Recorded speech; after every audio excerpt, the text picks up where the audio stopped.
So Nicolas says, what would be a proper Christian understanding of a nation? This question is particularly important to me as I'm coming from a former country of Yugoslavia, where a war broke out twice in a 10-year span because various people claimed their local nationhood to be more important than our previous joined one. We can see similar things going on in Eastern Europe right now.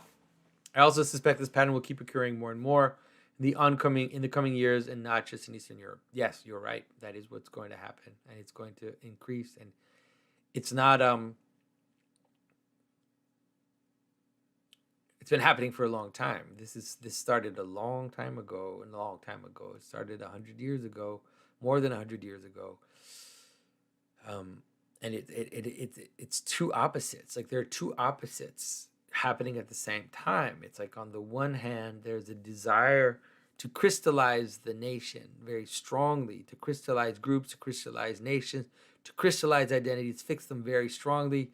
And then there's a counterweight to that, a counter reaction, which is a desire then to mix and to confuse, because we see the nation or the identity as being too strong and too tight. And so we have to remember that in the era post and after World War I,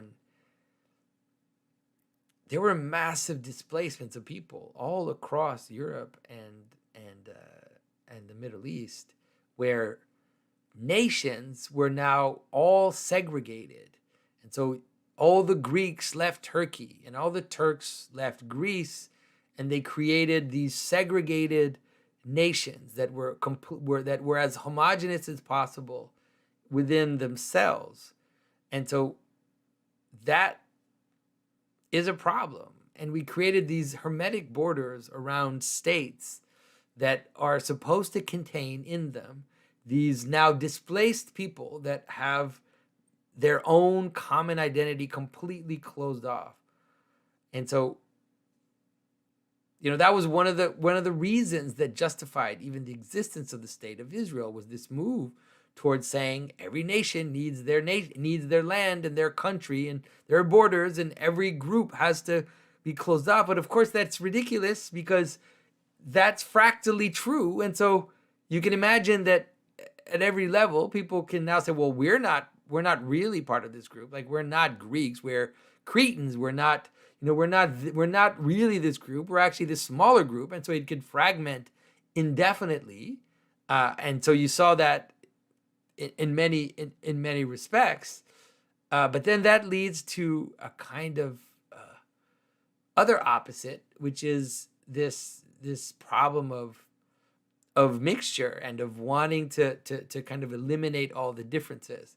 And so in the communist, let's say, time, the communist states, they had this problem where they just wanted to eliminate nationhood and eliminate tribalism.